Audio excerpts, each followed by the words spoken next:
Olá pessoal!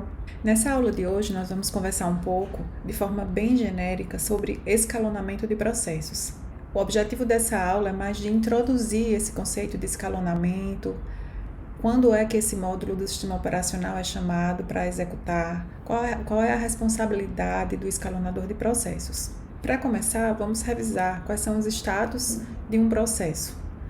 Todo processo, quando é criado, passa do estado novo para o estado pronto, automaticamente. Apenas processos que estão no estado pronto é que podem ser escalonados para execução. Quando um processo é escalonado para execução, então ele passa para o estado rodando ou em execução. Desse estado rodando, existe a possibilidade de, havendo, por exemplo, uma chamada bloqueante de sistema por parte desse processo que está em execução, e aí esse processo precisa chamar o sistema operacional para realizar essa chamada e o sistema operacional bloqueia esse processo que passa para o estado bloqueado. Outra opção é que esse processo que está rodando executa por toda a fatia de tempo que é dada pelo sistema operacional para os processos, quando o sistema operacional é preemptível, e ele volta para o estado pronto. E pode ainda existir a situação desse processo ser terminado, né? Ele vai ser concluído. Em várias situações dessa, o escalonador de processos, que é um módulo do sistema operacional, vai ser chamado para executar. Então, todas as vezes, por exemplo, que um processo termina, o escalonador vai ser chamado para decidir qual é o próximo processo que vai ganhar a CPU, que vai ganhar a autorização de usar a CPU, já que, como a gente viu antes, a CPU é compartilhada no tempo por vários processos em um sistema multiprogramado. Uma outra forma de chamar o escalonador de processos é quando esse processo que está rodando, ele faz uma chamada de sistema bloqueante e passa para o estado bloqueado. Nesse momento, o sistema operacional vai ser executado para realizar a rotina de chamada de sistema específica, e uma vez programada a operação que foi bloqueante aqui, o escalonador do sistema vai ser chamado para executar, e aí ele vai decidir qual é o próximo processo que vai ganhar a CPU, dentre os processos que estão no estado pronto. Outra opção em que o escalonador vai ser chamado é quando ocorre uma interrupção de relógio e o algoritmo de escalonamento que a gente está usando, como a gente já falou em outras aulas, é um algoritmo preemptivo. Os algoritmos preemptivos, eles dão uma fatia de tempo fixa para cada processo usar o processador. Terminada essa fatia de tempo, o escalonador é chamado e escolhe outro processo para usar o processador. A gente vai falar um pouco mais disso mais para frente nessa aula.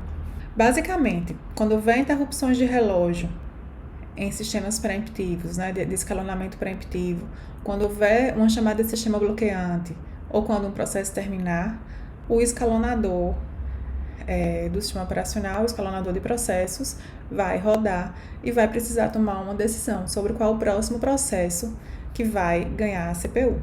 Então, a parte do sistema operacional que faz essa escolha, só para a gente fixar melhor, chama de escalonador.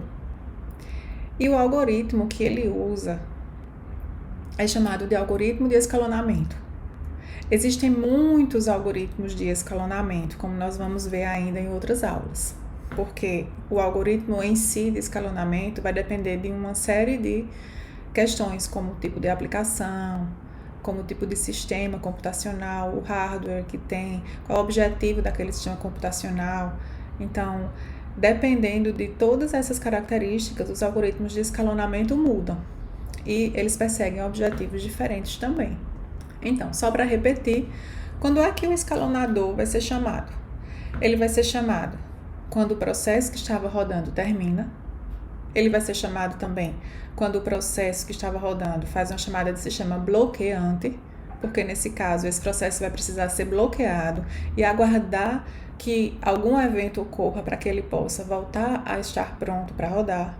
Ou quando o processo que está rodando cria um novo processo, e aí nesse caso o escalonador de processos tem a opção de decidir quem vai rodar, se é o processo pai ou se é o processo filho. O escalonador também vai ser chamado quando chega qualquer interrupção de um dispositivo de entrada e saída. Então, por exemplo, quando ocorre uma chamada de sistema bloqueante, Um processo vai ser bloqueado e vai ficar aguardando que a operação que ele solicitou, através de uma chamada de sistema, seja concluída. Quando o dispositivo envolvido nessa operação conclui essa operação, ele vai enviar uma interrupção. E quando essa interrupção chegar na CPU ou no hardware específico que trate de interrupções, o sistema operacional em algum momento vai ser chamado para tratar essa interrupção, como nós já conversamos antes. Uma vez que essa interrupção é tratada, o escalonador de processos é chamado novamente para decidir qual é o próximo processo a ganhar a CPU.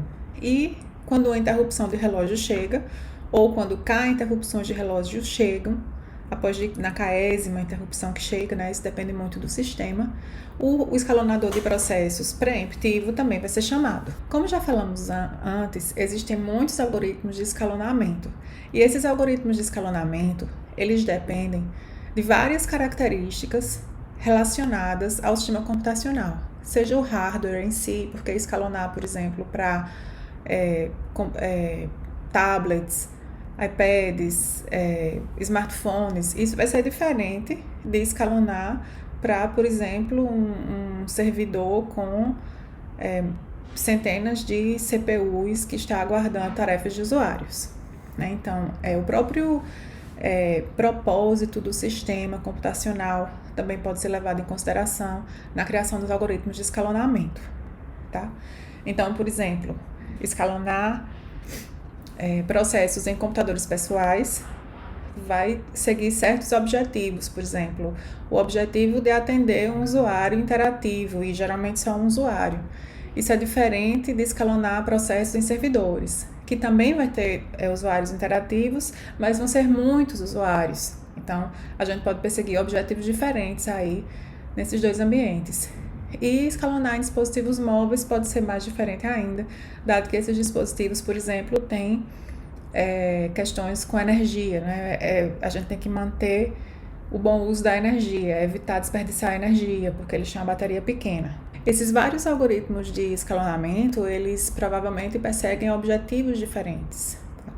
Então, por exemplo, os servidores que têm usuários interativos, eles podem perseguir um objetivo de justiça, de ser justos, justo e oferecer fatias de tempo justas para os usuários, né? De forma que nenhum usuário prevaleça no uso dos recursos em relação a outros. Se a gente está falando de dispositivos móveis, a gente pode ter um escalonador que preze por economizar energia, tá? Então, que ele tente evitar, por exemplo, mudança de contexto para economizar energia. Outros escalonadores, dependendo do tipo da aplicação, podem tentar priorizar certos tipos de aplicação, tá? Ou tentar garantir, por exemplo, em sistemas de tempo real, o escalonador vai tentar garantir que os prazos das aplicações sejam cumpridos. Mas todo algoritmo de escalonamento vai ter um objetivo, né? Como esses que a gente exemplificou aqui, ser justo entre os usuários, de economizar energia, de reduzir mudança de contexto, etc. Ou de reduzir tempo de resposta, tempo de retorno. Várias métricas podem ser usadas, né, para medir esses objetivos, e essas métricas dependem de qual é o objetivo daquele algoritmo de escalonamento. O fato é que escalonamento é um problema bastante complexo e não existe o algoritmo perfeito. Existem os vários algoritmos que se adequam melhor em determinadas situações e para determinadas aplicações e para determinados modelos de hardware e de sistemas computacionais. Mas todos os algoritmos vão ter um objetivo a ser perseguido e vão ter uma política que vai gerenciar como é que os processos que estão prontos vão ser ordenados. Então, eu posso ter, por exemplo, uma política, como a gente vai ver mais tarde, de o primeiro a chegar, o primeiro a ser servido. Essa é uma política e a gente precisa garantir. O algoritmo de escalonamento, quando ele está correto, ele garante que essa política vai ser cumprida, tá? Então, eu posso ter uma política, por exemplo, em um sistema de tempo real, eu posso ter uma política de executar o processo que tem o prazo que está mais próximo de vencer, e esse processo tem prioridade em relação a todos os outros. Isso é uma política. O algoritmo, para estar correto, precisa cumprir essa política que foi determinada pelo algoritmo. Antes da gente continuar, vamos ver algumas características genéricas de algoritmos de escalonamento. Alguns algoritmos são considerados preemptivos e outros não preemptivos. A gente já falou disso um pouco antes, mas agora a gente vai falar de uma forma mais formal. Um algoritmo preemptivo é aquele que determina fatias de tempo em que um processo pode usar o processador, e quando essa fatia de tempo terminar, esse algoritmo tem a autoridade de decidir suspender esse processo e escolher outro processo para usar o processador. Então, o processo que estava rodando, ele é pré-emptado, ele passa para a fila de processos prontos, né, em estado pronto, e o escalonador escolhe outro processo que está nessa fila de processos no estado pronto para usar a CPU. Já os algoritmos não preemptivos, eles não têm essa premissa de que precisa haver um rodízio dos processos que estão prontos usando a CPU. Então, em um algoritmo não preemptivo, a CPU é fornecida a um processo e esse processo só larga dessa CPU ou quando ele termina ou quando ele faz uma chamada de sistema bloqueante. A diferença entre ser preemptivo e ser não preemptivo é que quando o algoritmo é não preemptivo, algum processo pode, por exemplo, usar a CPU de forma indefinida e o algoritmo ele não está preparado para tomar a CPU desse processo por conta do tempo que passou, como é o caso dos algoritmos preemptivos. Esse processo só vai perder a CPU ou se ele terminar ou se ele fizer uma chamada de sistema bloqueante. Outra característica de algoritmos de escalonamento é o modo de operação deles. A maioria dos algoritmos de escalonamento para sistemas operacionais modernos, eles são algoritmos online. Então, eles permitem que novos processos surjam a qualquer momento e entrem na fila lá de processos prontos. Mas alguns algoritmos, especialmente de tipos específicos de sistema, eles podem trabalhar de forma offline. Nesse caso, o algoritmo ele toma decisões com base em um conjunto conhecido previamente de processos que podem ser executados. Então, novos processos não podem ser criados quando um algoritmo de escalonamento foi feito para trabalhar de forma offline. Como a gente já falou antes, os algoritmos de escalonamento, eles dependem muito das aplicações que eles vão escalonar e também do propósito daquele sistema computacional onde ele está sendo usado, né? onde aquele sistema operacional executa. E aí, dependendo dessas características, a gente vai ter algoritmos de escalonamento com objetivos e com políticas diferentes sendo perseguidos.